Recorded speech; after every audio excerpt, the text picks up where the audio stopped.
Hey champs, welcome to my channel let's update Bangla. এগিয়ে থাকে, এগিয়ে রাখে।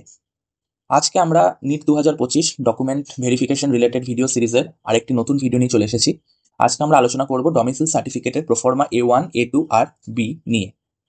এর আগে আমি একটা ভিডিও বানিয়েছিলাম যেটাতেও আমি ডমিসাইল সার্টিফিকেট নিয়ে আলোচনা করেছিলাম, কিন্তু সেটা ছিল ই ডিস্ট্রিক্ট ডমিসাইল সার্টিফিকেট। যারা এখনো পর্যন্ত সেই ভিডিওটা দেখোনি, আমি আমার ডেসক্রিপশন বক্সে এই ভিডিও নিচেই তার লিঙ্কটা দিয়ে দেবো, সেখান থেকে তোমরা কিন্তু দেখে নিতে পারো। তো চলো আজকে আমরা ভিডিওটা শুরু করি প্রোফর্মা A1, A2, B নিয়ে। প্রথমেই বলে রাখি আমরা এই ভিডিওতে কি কি নিয়ে আলোচনা করব। প্রথমে আমরা আলোচনা করব প্রোফর্মা A1, A2 এবং বি কোনটা কাদের জন্য, এবং কি এগুলো বের করতে কি কি ডকুমেন্টস আমাদেরকে নিয়ে যেতে হবে, এবং কোথায় আমরা ডকুমেন্টসগুলোকে জমা দেবো বা কোথা থেকে আমরা ডকুমেন্টসগুলো পেতে পারি। আর যে প্রোফর্মা A1, A2, B এগুলোর যে প্রোফর্মাটা বেরোবে, এটার যে ফর্মের মতো যেটা বেরোবে, সেটা আমরা কোথা থেকে ডাউনলোড করব, কি করব, সব বৃত্তান্ত আমি এই ভিডিওতে আলোচনা করব। একেবারে A to Z তথ্য আমরা এই ভিডিওতে আলোচনা করব। তো চলো শুরু করা যাক। প্রথমে বলি ডমিসাইল সার্টিফিকেট কত রকমের হয়। ডমিসাইল সার্টিফিকেট টোটাল 3 রকমের হয়। কি কি হয়? একটা হচ্ছে প্রোফর্মা A1 হয়, প্রোফর্মা A2 হয়, আর প্রোফর্মা বি হয়। ঠিক আছে, এবার তোমাদের মধ্যে অনেকেরই একটা কোশ্চেন রয়েছে, কোন প্রোফর্মা কাদের জন্য? আমি কি প্রোফর্মা A1 বের করবো, না A2 বের করবো, না বি বের করবো? দেখো, প্রোফর্মা A1টা হচ্ছে যারা ড্রপার ক্যান্ডিডেট রয়েছে তাদের জন্য। ড্রপার এবার কাদের বলে? যাদের 12th বোর্ড, মানে আমাদের ওয়েস্ট বেঙ্গল বোর্ডে যাদের উচ্চ মাধ্যমিক মানে 12th বোর্ড 2025-এর আগে হয়ে গেছে, মানে যারা 2024-এ করেছো 12th বোর্ড, বা 2023-এ করেছো, 2022-এ করেছো, 2021-এ করেছো, তাদের জন্য হচ্ছে প্রোফর্মা A1। বোঝা গেল? এবার যদি আমি জিজ্ঞেস করি যে প্রোফর্মা A2 কাদের জন্য, সেটা হচ্ছে যারা ফ্রেশার্স ক্যান্ডিডেট রয়েছে, যারা রানিং ক্যান্ডিডেট রয়েছে। রানিং বা ফ্রেশার্স ক্যান্ডিডেট কাদের বলে? যাদের 12th বোর্ডটা, মানে আমাদের ওয়েস্ট বেঙ্গল বোর্ড হিসেবে যদি আমি ধরি, তাহলে যাদের উচ্চ মাধ্যমিক এই 2025 সালেই যারা দিয়েছে, মানে এই বছরই যারা উচ্চ মাধ্যমিক দিয়েছে, এবং উচ্চ মাধ্যমিকের সাথে সাথে যারা নিটের পরীক্ষায় বসেছে, এবং তারা যদি কাউন্সিলিং করাতে চায়, তাহলে ডকুমেন্ট ভেরিফিকেশনের দিন তাদেরকে প্রোফর্মা A2 বের করতে হবে। তাহলে প্রোফর্মা A1 বের করতে হবে ড্রপার্সদেরকে, আর প্রোফর্মা A2টা বার করতে হবে ফ্রেশার্সদের। বোঝা গেল? আরেকটা রইলো, সেটা হচ্ছে প্রোফর্মা বি। প্রোফর্মা বিটা কাদের জন্য? ধরো যারা ক্লাস 10th বোর্ড আর ক্লাস 12th বোর্ড, মানে আমি যদি আমাদের ওয়েস্ট বেঙ্গল বোর্ড হিসাবে বলি, তার মানে হচ্ছে যারা মাধ্যমিক এবং উচ্চ মাধ্যমিক ওয়েস্ট বেঙ্গলের বাইরে থেকে করেছে। হতে পারে সে ওয়েস্ট বেঙ্গলের বাইরে ছিল, হতে পারে সে রাজস্থান থেকে করেছে, রাজস্থানের কোটায় সে নিটের প্রিপারেশনের জন্য গেছিল ক্লাস 10-এ, সেখান থেকেই সে মাধ্যমিক উচ্চ মাধ্যমিকটা পাশ করেছে। হতে পারে সে গুজরাট থেকে করেছে, হরিয়ানা থেকে করেছে, ওয়েস্ট বেঙ্গলের বাইরে যদি কোনো জায়গা থেকে সে করে থাকে, উড়িষ্যা থেকে করেছে, এরকমও হতে পারে। তাহলে তারা বের করবে কি? Proforma B. বোঝা গেল? এবার আমি বলি প্রোফর্মা A1 সম্বন্ধে। প্রথমে আমি বলে রেখেছি প্রোফর্মা A1 হচ্ছে ড্রপার্সদের জন্য। এবার দেখো, এখানে কিছু ক্রাইটেরিয়া রয়েছে প্রোফর্মা A1 এর ভ্যালিডিটির জন্য। প্রথমত, তোমাকে 31শে ডিসেম্বর 2024-এর মধ্যে তোমাকে এই ওয়েস্ট বেঙ্গলে 10 বছর কাটিয়ে ফেলতে হবে। মানে তুমি এই ওয়েস্ট বেঙ্গলে 10 বছর বসবাস করেছো, এটা কিন্তু তোমাকে হতে হবে। মানে তোমাকে 31শে ডিসেম্বর 2024-এর মধ্যেই 10 বছরের একটা যে তুমি এই স্টেটে রয়েছো, 10 বছর ধরে এই স্টেটে বসবাস করছো, মানে ওয়েস্ট বেঙ্গলে বসবাস করছো, সেটা থাকতে হবে, মানে তার একটা প্রুফ থাকতে হবে। এবং ক্যান্ডিডেটস যারা রয়েছে must have passed class 10 or equivalent and class 12 or equivalent from the state of West Bengal. এবং তাদের কিন্তু মাধ্যমিক এবং উচ্চ মাধ্যমিক, মানে ক্লাস 10th-এর বোর্ড এবং ক্লাস 12th-এর যে বোর্ড পরীক্ষা, সেটা কিন্তু ওয়েস্ট বেঙ্গল থেকেই হতে হবে। তাহলে A1 এর জন্য দুটো ক্রাইটেরিয়া, একটা হচ্ছে তাদের ক্লাস 10th বোর্ড এবং ক্লাস 12th বোর্ডটা ওয়েস্ট বেঙ্গল থেকেই হতে হবে, আর 2024 সালের 31শে ডিসেম্বরের মধ্যে তাদের এই ওয়েস্ট বেঙ্গলে বসবাসের সময়কালটা যেন 10 বছর পর্যন্ত হয়ে যায়, মানে 10 বছর তারা এই স্টেটে যেন বসবাস করে, এরকম হতে হবে। আর তারপর আরেকটা ক্রাইটেরিয়া হচ্ছে এটা ড্রপার্সরা বের করবে।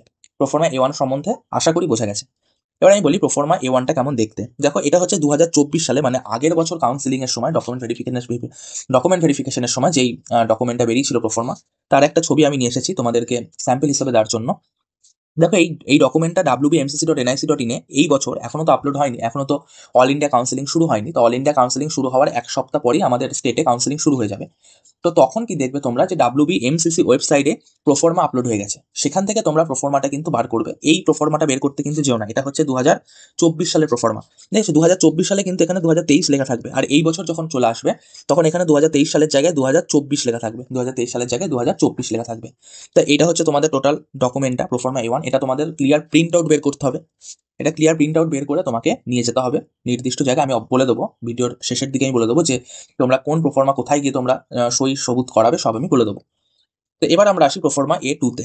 তাহলে প্রোফর্মা A2 হচ্ছে, প্রথমে বলে রেখেছি, এটা হচ্ছে ফ্রেশার্সদের জন্য, মানে যারা এই বছরেই মানে 2025 সালেই ওয়েস্ট বেঙ্গলেই তাদের উচ্চ মাধ্যমিকটা পাশ করেছে এই বছরই, মানে 12th বোর্ড তারা এই বছরই দিয়েছে। তার সাথে আরেকটা ক্রাইটেরিয়া যেটা আমি আগের ক্ষেত্রে বলেছি A1 এর ক্ষেত্রে, যে 2024-এর 31শে ডিসেম্বরের মধ্যে যেন এমন হয় তারা ওয়েস্ট বেঙ্গলে 10 বছর বসবাস করে ফেলেছে, এরকম হতে হবে। মানে আমি 2024 31শে ডিসেম্বরে 10 বছর ধরে আমি ওয়েস্ট বেঙ্গলে রয়েছি, এরকম একটা পরিস্থিতি তৈরি হতে হবে। আর হচ্ছে 2025 সালেই আমাকে বোর্ডটা ক্লিয়ার করতে হবে, মানে 12th-এর বোর্ড আমি 2025 সালেই দিয়েছি, মানে আমি উচ্চ মাধ্যমিকে যে বছর দিয়েছি সেই বছরই আমি নিটটা ক্লিয়ার করেছি, মানে এই বছর মানে 2025 সালে আমি উচ্চ মাধ্যমিকে দিয়েছি এবং উচ্চ মাধ্যমিক দেওয়ার 2 মাস পরে আমি নিটে বসেছি। এদেরকে বলা হয় ফ্রেশার্স এবং এদের জন্য শুধুমাত্র প্রোফর্মা A2, এদের কিন্তু প্রোফর্মা A1 বের করতে হবে না। আবার যারা প্রোফর্মা A1 বের করবে তাদের কিন্তু প্রোফর্মা A2 বের করার দরকার নেই। বোঝা গেল? এবার আমি বলি প্রোফর্মা A2টা কিরকম দেখতে। দেখো এরকম হচ্ছে প্রোফর্মা A2টা দেখতে। এটা আমি একটা স্যাম্পল নিয়ে এসেছি, এটাও হচ্ছে 2024 সালের প্রোফর্মা। এই বছর কিন্তু তোমাদের WBMCC ওয়েবসাইটে প্রোফর্মা A2টাও আপলোড হয়ে যাবে নির্দিষ্ট সময়ে, তখন তোমরা প্রোফর্মা A2টা বের করে নির্দিষ্ট জায়গায় গিয়ে তোমরা এটাকে সই সবুত করিয়ে আনবে। এবার বলি প্রোফর্মা বিটা কাদের জন্য। দেখো এটা আমি একটু ভালো করে বুঝিয়ে বলি প্রোফর্মা বিটা, কারণ প্রোফর্মা বিটা হচ্ছে একটু বোঝার ব্যাপার রয়েছে। প্রথমত এটা তো হতে হবে যে ক্যান্ডিডেটস যারা রয়েছে তারা কিন্তু ওয়েস্ট বেঙ্গলে 2024-এর 31শে ডিসেম্বর অবধি 10 বছর বসবাস করেনি। এটা হচ্ছে একটা ক্রাইটেরিয়া হতে পারে। যে দেখো এখানে বলছে যে রেসিডেন্সিয়াল আর domicile certificate for candidates not residing in the state of West Bengal continuously at least last 10 years. একটা কথা বলে রাখি, এটা কিন্তু কন্টিনিউয়াসলি লাস্ট 10 ইয়ার্স ধরে তোমাকে বসবাস করতে হবে, কিন্তু প্রোফর্মা বিটা যারা লাস্ট 10 ইয়ার্স কন্টিনিউয়াসলি এখানে বসবাস করেনি।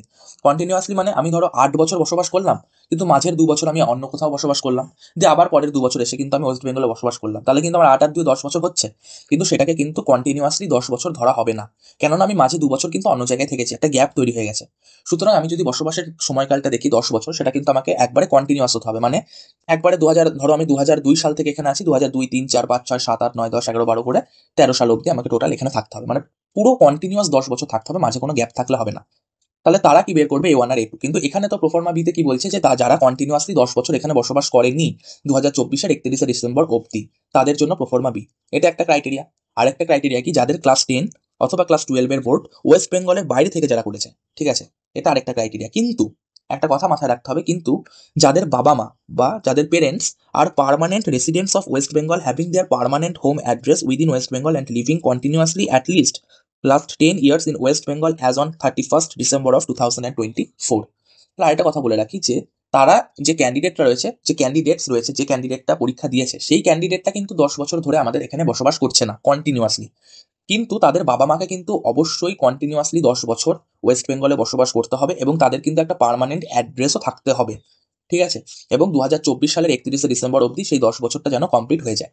এইটা হচ্ছে টোটাল প্রোফর্মা বি এর ক্রাইটেরিয়া। বোঝা গেল? আমি আরেকবার রিপিট করে দিই প্রোফর্মা বি এর কেসটা, কারণ এই প্রোফর্মা বি নিয়ে অনেকের কনফিউশন থাকে। প্রথমত বলি, যাদের ক্লাস 10 অথবা ক্লাস 12 এর বোর্ড ওয়েস্ট বেঙ্গলে হয়নি, ওয়েস্ট বেঙ্গলের বাইরে থেকে হয়েছে, তারা পড়বে প্রোফর্মা বি এর আন্ডারে। এর সাথে সাথে আরো দুটো কন্ডিশন রয়েছে, সেটা হচ্ছে যে ক্যান্ডিডেটটা নিট দিয়েছে অথবা যে ক্যান্ডিডেটটা বাইরে থেকে মানে ওয়েস্ট বেঙ্গলের বাইরে থেকে ক্লাস 10 অথবা 12টা কমপ্লিট করেছে, সে কিন্তু 2024-এর 31শে ডিসেম্বরের মধ্যে কন্টিনিউয়াসলি 10 বছর আমাদের ওয়েস্ট বেঙ্গলে থাকেনি।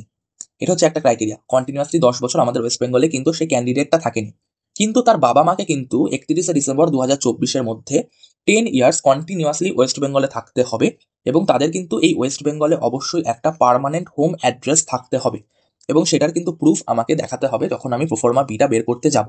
তো বোঝা গেল প্রোফর্মা বিটা কাদের জন্য, আমি খুব ভালো করে বুঝিয়ে দিলাম। প্রোফর্মা বিটা হচ্ছে এদের জন্য।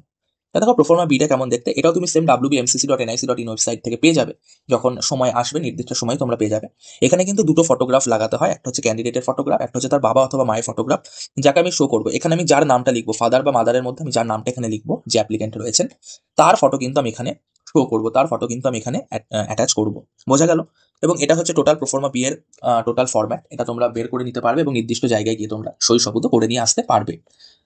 এবার আমি বলি যে আমরা কাদের কাছ থেকে সাইনটা করাবো, যে ডমিসাইল সার্টিফিকেটের প্রোফর্মা A1 A2 B রয়েছে, সেটা আমরা কার কাছ থেকে সাইনটা করাবো। দেখো প্রোফর্মা A1 আর B এর জন্য একজনের কাছে আমাদের যেতে হবে, মানে যারা প্রোফর্মা A1 বার করবে বা যারা প্রোফর্মা B বার করবে। তো প্রোফর্মা A1 তো ড্রপার্স ক্যান্ডিডেট বার করবে, যারা কন্টিনিউয়াসলি লাস্ট 10 ইয়ার্স আমাদের ওয়েস্ট বেঙ্গলে রয়েছে এবং যাদের 10th অথবা 12 আমাদের ওয়েস্ট বেঙ্গল থেকেই হয়েছে, কিন্তু 2025 সালে হয়নি, 2025 সালের আগে তারা কমপ্লিট করে ফেলেছে উচ্চ মাধ্যমিক বা উচ্চ মাধ্যমিকটা। তারা হচ্ছে প্রোফর্মা A1 অর্থাৎ ড্রপার্স ক্যান্ডিডেট। তারা যেখানে যাবে এবং যারা প্রোফর্মা বি বার করতে যাবে, আমি আগেই বুঝিয়ে রাখলাম যে প্রোফর্মা বিটা কাদের জন্য, তাদের যাওয়ার জায়গা কিন্তু এক জায়গায়, কিন্তু যারা প্রোফর্মা A2 বের করতে যাবে মানে যারা ফ্রেশার্স ক্যান্ডিডেট, যারা 2025 সালে উচ্চ মাধ্যমিক দিয়েছে এবং 2025 সালে যারা নিট ক্র্যাক করেছে এবং যাদের লাস্ট কন্টিনিউয়াসলি 10 ইয়ার্স ধরে এই পশ্চিমবঙ্গে বসবাস করছে, তারা কিন্তু যাবে আরেকটা জায়গায়। তারা কিন্তু A1 বা বি বের করতে ড্রপার্সদের যেখানে যেতে হয়, সেখানে কিন্তু যারা ফ্রেশার্স রয়েছে তাদেরকে যেতে হবে না, ফ্রেশার্সদের জন্য অন্য জায়গায়। তাই জন্য আমি এখানে দেখো দুটো পয়েন্ট করেছি, for proforma A1 and B and for proforma A2। আমি এবার ভাগ ভাগ করে আলোচনা করবো যে কাকে কোথায় যেতে হবে। তা প্রোফর্মা A1 আর বির জন্য আমি একসাথে আলোচনা করবো, কারণ দুজনের যাওয়ার জায়গাটা একই, মানে সই করতে নিয়ে যাওয়ার জায়গাটা একই, মানে ফরম্যাটটা বের করে আনার জায়গাটা একই। কিন্তু প্রোফর্মা A2 বার করার জায়গাটা কিন্তু আলাদা। A1 বা বি যেখান থেকে বার করবো সেখান থেকে কিন্তু A2 বার করা যাবে না। আমি অবশ্যই উল্লেখ করে দেবো যে কে কোথা থেকে বের করতে যাবে। তা দেখো, প্রথমে আমরা বলি যে প্রোফর্মা A1 এবং বিটা তোমরা কোথা থেকে বের করবে। দেখো, বের করার জায়গা অনেক রয়েছে, কিন্তু ম্যাক্সিমাম জন যেটা করে সেটা আমি ভালো করে উল্লেখ করে দিচ্ছি, তোমরা বাকিগুলো পড়ে নিও, তোমাদের বাড়ির পাশে যদি এগুলো থাকে তোমরা এর কাছ থেকেও করতে পারো। কিন্তু ম্যাক্সিমাম জন কিন্তু সাব ডিভিশনাল অফিসার মানে SDO এবং ব্লক ডেভেলপমেন্ট অফিসার মানে BDO, এই দুজনের কাছ থেকেই করে আনে। এবার আমি বলে দেবো কারা SDOর কাছে যাবে বা কারা BDOর কাছে যাবে, সেটাও কিন্তু আমি আলোচনা করে দেবো। কেউ যদি চায় না আমি SDO বা BDOর কাছে যাবো না, তারা কিন্তু এই যে আমি লিখে রেখেছি এইগুলো থেকেও কিন্তু তারা করতে পারে। দেখো আমি লিখে রেখেছি, কিন্তু আমি যেটা রেফার করবো সেটা হচ্ছে SDO অথবা BDO, এটা কিন্তু আমি রেফার করবো। কারণ এতদিন পর্যন্ত যারা যারা ডকুমেন্ট ভেরিফিকেশন করে এসেছে, এত বছর এত দিন ধরে, এই যুগ যুগ ধরে যেটা চলছে, সেটা কিন্তু ম্যাক্সিমাম জনই SDO অফিস বা BDO অফিস থেকে কিন্তু বের করে আনে। তা তোমরাও কিন্তু SDO অফিস বা BDO অফিসটাকেই প্রেফার করো, অন্য কোনো জায়গায় যাওয়ার আমি বলবো দরকার নেই। কারণ এই দুটোই হচ্ছে একবারে সেফ প্লেস এই সব ডকুমেন্ট বের করার জন্য। দেখো, শুধু যে এই কটাই রয়েছে তা নয়, এর বাইরেও কিন্তু তোমরা এখানেও যেতে পারো।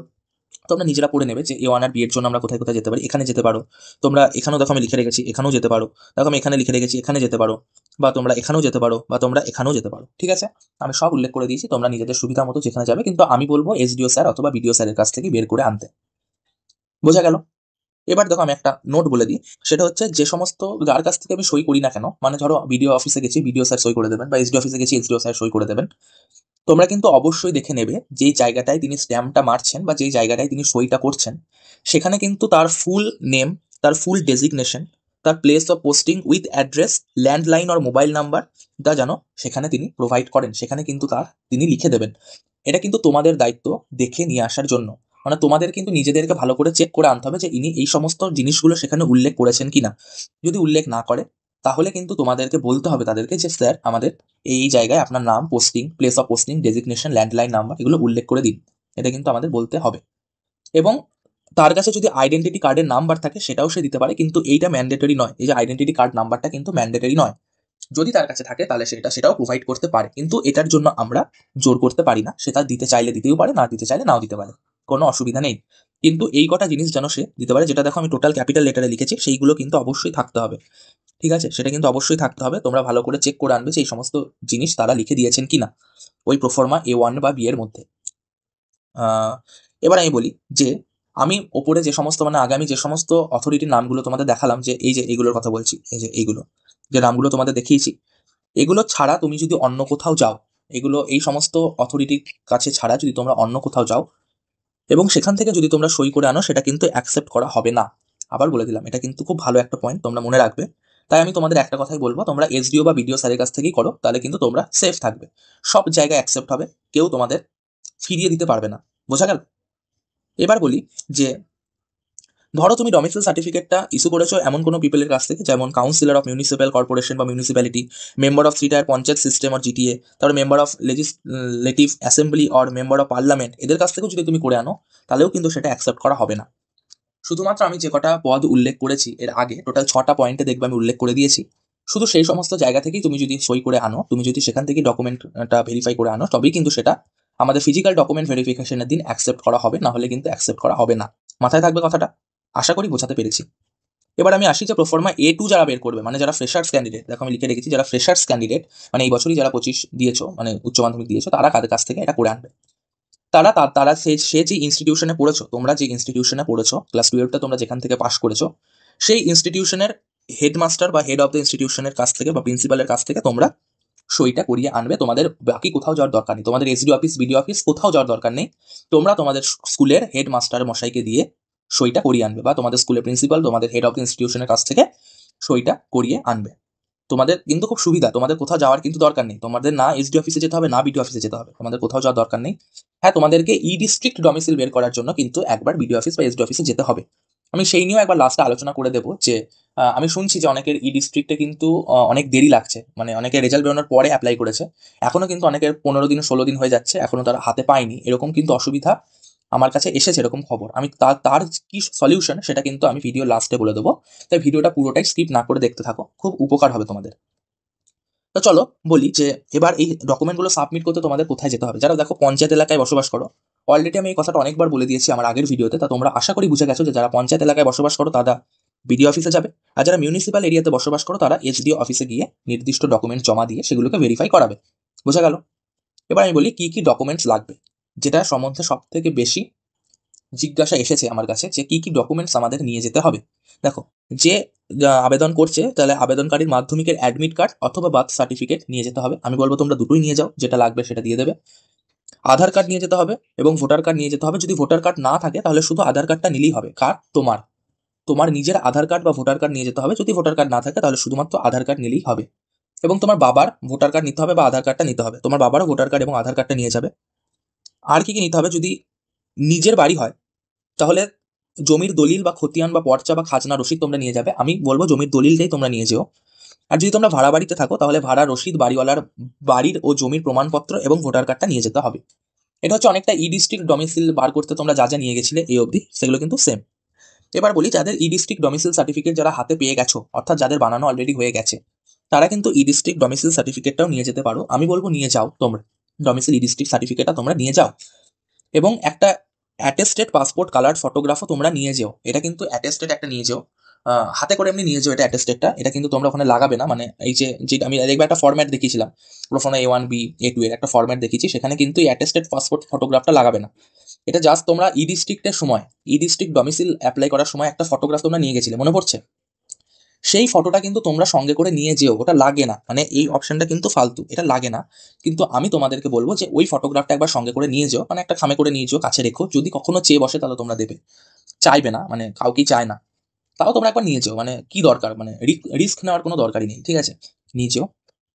আর বলে রাখি এক্সট্রা কি কি ডকুমেন্ট নিয়ে যেতে হবে, মানে এটা তোমাকে নিয়ে যেতে হবে। অতিরিক্ত লিখে রেখেছি কিন্তু এটা অতিরিক্ত না, এটা তোমাকে নিয়ে যেতে হবে। সেটা হচ্ছে এই যে নিটের ইনফরমেশন বুলেটিনটা যখন বেরিয়েছিল, এই যে কভার পেজটা তোমরা দেখছো, এই কভার পেজের একটা ক্লিয়ার প্রিন্ট আউট বের করে নিয়ে যাবে। কেন বের করে নিয়ে যেতে বলছি? এটা নোটিফিকেশনের প্রুফ হিসাবে কাজ করবে। যে পরীক্ষার যে বিজ্ঞপ্তিগুলো বেরোয় সেই বিজ্ঞপ্তি প্রমাণপত্র হিসাবে কাজ করবে এই যে এই ফ্রন্ট পেজের ক্লিয়ার প্রিন্ট আউট। তার সাথে আর কি নিয়ে যাবে? নিটের অ্যাডমিট কার্ডের একটা ক্লিয়ার প্রিন্ট আউট নিয়ে যাবে, আর নিটের যে স্কোর কার্ড বা রেজাল্ট কার্ডটা এসেছে তার একটা ক্লিয়ার প্রিন্ট আউট তোমরা বের করে নিয়ে যাবে। ঠিক আছে? বোঝা গেল? মোস্ট ইম্পর্টেন্ট পয়েন্ট যেটা আমি বলছি সেটা হচ্ছে প্রোফর্মা A1 বা B এর আবেদন জানিয়ে তোমাকে কিন্তু বিডিও স্যার বা এসডিও স্যারের কাছে একটা অ্যাপ্লিকেশন লিখে নিয়ে যেতে হবে। কিভাবে লিখবে? একটা সাদা কাগজে, সাদা A4 সাইজের কাগজ নেবে, সাদা A4 সাইজের কাগজে ক্লিয়ার হ্যান্ড রাইটিংয়ে কিন্তু লিখে নিয়ে যেতে হবে। আর যে সমস্ত ডকুমেন্টস আমি বললাম সেই সমস্ত ডকুমেন্টসের অরিজিনালও নিয়ে যাবে এবং তার কিন্তু 1 কপি করে জেরক্সও তোমরা নিয়ে যাবে। আমি বলবো 2 কপি জেরক্স নিয়ে যাওয়ার জন্য, কারণ এক্সট্রা ডকুমেন্ট থাকলে কোনো অসুবিধা নেই। আরেকটা কথা যেটা বলে রাখি, এটা হচ্ছে সব থেকে ইম্পর্টেন্ট কথা, সেটা হচ্ছে প্রোফর্মার মধ্যে, মানে প্রোফর্মার যে ফরম্যাটটা আমি দেখিয়েছিলাম সেখানে দেখবে ছবি লাগানোর একটা জায়গা আছে, যেখানে তোমার ছবি লাগাতে হবে প্রোফর্মা A1 আর A2 ক্ষেত্রে। আর প্রোফর্মা B এর ক্ষেত্রে তোমার একটা ছবি লাগাতে হবে, তোমার বাবা বা মায়ের মধ্যে যাকে তুমি শো করবে তার একটা ছবি লাগাতে হবে প্রোফর্মা B এর জন্য। তাহলে তোমরা প্রোফর্মাতে যে ফটোটা অ্যাটাচ করবে সেখানে কিন্তু কোনো রকম অ্যাটেস্টেড তোমরা আগে থেকে করে নিয়ে যাবে না, একদম ক্লিয়ার ফটো তোমরা সেখানে লাগিয়ে নিয়ে যাবে। সেখানে কিন্তু আমাদের এসডিও স্যার বা বিডিও স্যার তিনি অ্যাটেস্টেড করে দেবেন, আগে থেকে কিন্তু কোনো রকম অ্যাটেস্টেড করার দরকার নেই। তোমার হয়তো মনে পড়ছে একটা কথা, আমি ই ডিস্ট্রিক্ট ডমিসিল যখন বার করার কথা বলেছিলাম ই ডিস্ট্রিক্টে, তখন কিন্তু আমি বলেছিলাম যে ফটোগ্রাফটা নিয়ে যেতে সেখানে অ্যাটেস্টেড করে নিয়ে যেতে, কিন্তু এখানে কিন্তু তোমরা অ্যাটেস্টেড করে নেবে না। এখানে একটা ক্লিয়ার ফটো তোমরা লাগিয়ে নিয়ে যাবে, সুন্দরভাবে লাগিয়ে নিয়ে যাবে, কোনো রকম অ্যাটেস্টেড করে নেবে না। আমি আবারও রিপিট করে দিলাম। বেশ, এবার বলি বিডিও বা এসডি অফিসে গিয়ে তোমরা যেটা করবে। দেখো, খুব সুন্দরভাবে লিখে রেখেছি, তোমাদের বুঝতে একদম অসুবিধা হবে না আশা করি। যে বিডিও বা এসডি অফিসের নির্দিষ্ট কাউন্টারে গিয়ে তোমরা প্রোফর্মা A1 বা B রিলেটেড পূর্ব উল্লিখিত সমস্ত ডকুমেন্টস জমা দেবে। প্রথম কাজ হচ্ছে এইটা। সাথে তোমরা যে প্রোফর্মাটি, মানে A1 বা B যে প্রোফর্মার ফরম্যাটটা তোমরা নিয়ে গেছো, মানে WBMCC ওয়েবসাইট থেকে ডাউনলোড করে প্রিন্ট আউট বের করেছো, সেটাকে প্রপার ওয়েতে ফিল আপ করে বিডিও অফিসের সেই নির্দিষ্ট কাউন্টারে তোমরা জমা দিয়ে আসবে, জমা দেবে, দিয়ে আসার দরকার নেই, ওখানে দাঁড়িয়ে থাকবে, দিয়ে। বোঝা গেল? এবং ওই একই দিনে তোমাকে কিছুক্ষণ অপেক্ষা করিয়ে 30 মিনিটের মধ্যে তোমার প্রোফর্মা কিন্তু তোমার হাতে দিয়ে দেবেন বিডিও স্যারের সিগনেচার সমেত। তাহলে এটা হচ্ছে পুরো ব্যাপারটা। এবার বলি যারা প্রোফর্মা B এর ক্যান্ডিডেট রয়েছে তারা কি কি নিয়ে যাবে। তারা কিন্তু বাবা এবং মায়ের মধ্যে যার নাম তুমি ফর্মে লিখবে তার একটা ক্লিয়ার ফটোগ্রাফ কিন্তু প্রোফর্মা B তে পেস্ট করে নিয়ে যাবে, প্রোফর্মা B তে লাগিয়ে নিয়ে যাবে। আরেকটা কথা বলে রাখি, এদের ক্ষেত্রেও কিন্তু জমির দলিল এসব লাগে, মানে ক্যান্ডিডেটের নামে হতে হবে তাও নয়, তার বাবার নামে, তার মায়ের নামে অথবা তার দাদুর নামে থাকলেও কিন্তু হবে যে জমির কাগজপত্র, কোনো অসুবিধা হবে না। কারণ এরকম অনেক কিছু কোয়ারি আমার কাছে এসেছিল যারা প্রোফর্মা বি থেকে বিলং করে। এরকম বলছিল যে তোমাদের আমি ঘটনাটা শেয়ার করি যে কি হয়েছিল। যে তারা উড়িষ্যা এরকম কোথাও একটা থাকে, কিন্তু তার বাবা মা এখানেই থাকে, তাহলে সে কিন্তু প্রোফর্মা বি এর আন্ডারে পড়ে গেল। তার বাবা মা ওয়েস্ট বেঙ্গলে থাকে, কিন্তু সেই ক্যান্ডিডেট উড়িষ্যা থেকে সমস্ত কিছু করেছে, তার উচ্চ মাধ্যমিক মাধ্যমিক সবকিছু উড়িষ্যা থেকে করেছে। এবার সে কি হয়েছে, সে যখন বিডিও অফিসে গেছে ওই প্রোফর্মা বিয়ের জন্য ডকুমেন্ট জমা দিতে বা ডকুমেন্ট আনতে, তখন কি হয়েছে, তাকে কিন্তু জমির দলিলটা দেখাতে হয় বিডিও অফিসে যারা যায় তাদেরকে। এবার তার বাবার নামে কোনো জমি ছিল না, তাই সে তার বাবার নামে জমিটা দেখাতে পারেনি, এবং সে জানতো না যে তার দাদুর নামে কোনো জমি রয়েছে কি এরকম কিছু, সে জানতো না, মানে ক্যান্ডিডেট জানতো না, তার বাবা মা জানতেন। সে কি করেছে, সে একটা অন্য একটা জমির দলিল নিয়ে গেছে, কিন্তু সেটা কিন্তু তখন ভেরিফাই করেনি, সেটাকে অ্যাকসেপ্ট করেনি। তখন কিন্তু বিডিও অফিস থেকে তাকে জানানো হয়েছিল যে তোমার বাবা মায়ের নামে কি কোনো জমি রয়েছে, সে বলেছে না নেই। বলেছে তোমার দাদুর নামে কোনো জমি রয়েছে, বলেছে হ্যাঁ আছে। তখন কিন্তু তাকে তার দাদুর নামে যে জমিটা রয়েছে তার দলিলটা কিন্তু সে নিয়ে যায় এবং সেটাকে কিন্তু অ্যাকসেপ্ট করা হয়েছিল। তাই আমি তোমাদের বললাম যে এই প্রোফর্মা বিয়ের এরকম কিন্তু একটা ঘটনা ঘটেছিল। আমি আমার আমার যেটা আমার সঙ্গে শেয়ার করেছিল সেই ক্যান্ডিডেট, আমারই একটা বন্ধু বলতে পারো। তো আমি কিন্তু সেই ঘটনাটা তোমাদেরকে শেয়ার করলাম। এরকমও কিন্তু হয়, ধরো তোমার বাবা মার নামে জমি নেই, তোমার দাদুর নামে জমি রয়েছে, সেই দলিলটাও কিন্তু তোমরা দেখাতে পারবে, কিন্তু সেখানে দেখাবে, কোনো অসুবিধা হবে না, ঠিক আছে। আর আশা করি এখন সবার বাবা মার নামে একটা করে জমি থাকে, সবার বাবার নামে বা তোমার বাবার নামে জমি রয়েছে, অসুবিধা হবে না কোনো। তো আমি বলে রাখলাম, কোনো রিস্ক নেওয়ার কিন্তু দরকার নেই, আমি আবারও বলে রাখি, ঠিক আছে। তো চলো, এই অবধি হলো তাহলে। আজকে এইটুকুই থাক, বোঝা গেছে মানে আশা করি তোমাদেরকে বোঝাতে পারলাম যে প্রোফর্মা A1 A2 আর বি নিয়ে যে কোনটা কাদের জন্য লাগে, কিভাবে লাগে, কোথা থেকে বের করবে, কাকে দিয়ে সই করবে, সবকিছু আশা করি বোঝাতে পেরেছি। আর হ্যাঁ, একটা কথা বলে রাখি তোমাদেরকে, আমি যেটা প্রমিস করেছিলাম ভিডিও চলাকালীন, যে ই ডিস্ট্রিক্ট ডমিসিল যারা বের করতে গেছো তারা কিন্তু অনেকেই আমাকে বলছে যে 15-16 দিন হয়ে গেল এখনো কিন্তু তারা হাতে পায়নি। তারা বিডিও অফিস থেকে করেছে কিন্তু এখনো কিন্তু তারা হাতে পায়নি। যে ই ডিস্ট্রিক্ট ওয়েবসাইটটা রয়েছে সেখানে কিন্তু শো করছে ইন প্রোগ্রেস, এই শোটা করছে, এখনো কমপ্লিট হয়নি। তাহলে তাদের কি করণীয়? তারা কি ভেরিফিকেশনের আগে সেটা হাতে পাবে? মানে এতটা লেট হয়ে গেছে, তাহলে কি হাতে পাওয়ার সম্ভাবনা রয়েছে? আমি বলবো যে তোমরা কিন্তু বিডিও অফিসে গিয়ে আর মানে তাদেরকে আর জ্বালাতন করে লাভ নেই, কারণ বিডিও অফিসের কাজটাকে আমি তোমাদের বলি এই ঘটনাটা কিভাবে হয়। যখন তোমরা ই ডিস্ট্রিক্টে ডমিসিলটা অ্যাপ্লাই করতে যাও তখন কিন্তু বিডিও অফিস থেকে সেটা ফরওয়ার্ড করে দেওয়া হয় এসডি অফিসে। আর দেখবে যেটা ই ডিস্ট্রিক্ট ডমিসিলটা রয়েছে, এরকম একটা ই ডিস্ট্রিক্ট ডমিসিল, এখানে কিন্তু একটা এই জায়গাটা করে একটা ডিজিটালাইজড অথরাইজড এসডিও স্যারের সিগনেচার হয়ে কিন্তু ওখানে আসে। মানে পুরো ব্যাপারটা কিন্তু কন্ট্রোল হয় এসডি অফিস থেকে। বিডিও অফিসের কাজ কি? বিডিও অফিসের কাজ হচ্ছে তোমার ডকুমেন্টগুলোকে সঠিকভাবে ভেরিফাই করে এসডি অফিসে ফরওয়ার্ড করে দেওয়া। ওটা কম্পিউটার টু কম্পিউটার ফরওয়ার্ড হয়ে যায়, ঠিক আছে।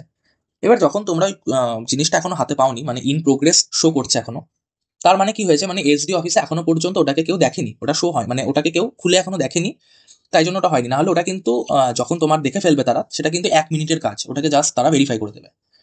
যেমন আমি আমার আমার কেসে বলি, আমি কিন্তু 2 দিনের মধ্যে ওই ডকুমেন্টটা কিন্তু হাতে পেয়ে গিয়েছিলাম।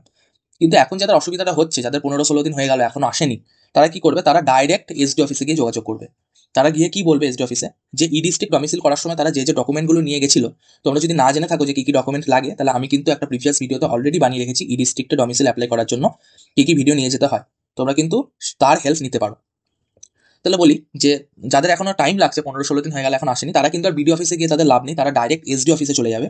এবং এসডি অফিসে কি বলবে যে আমি কিন্তু বিডিও অফিসে ডকুমেন্ট অ্যাপ্লাই করে দিয়েছি ই ডিস্ট্রিক্ট ডমিসিল, সেখান থেকে কিন্তু আপনাদের কাছে ওটা ফরওয়ার্ড করে দেওয়া হয়েছে, এসডি অফিসে কিন্তু ফরওয়ার্ড করে দেওয়া হয়েছে, কিন্তু এখনো পর্যন্ত ইন প্রোগ্রেস দেখাচ্ছে, এখনো পর্যন্ত 15-16 দিন হয়ে গেল আমি কিন্তু ওটা হাতে পাইনি।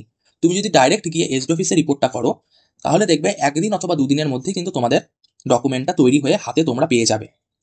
তাহলে এটা সব থেকে সুবিধাজনক ব্যাপার।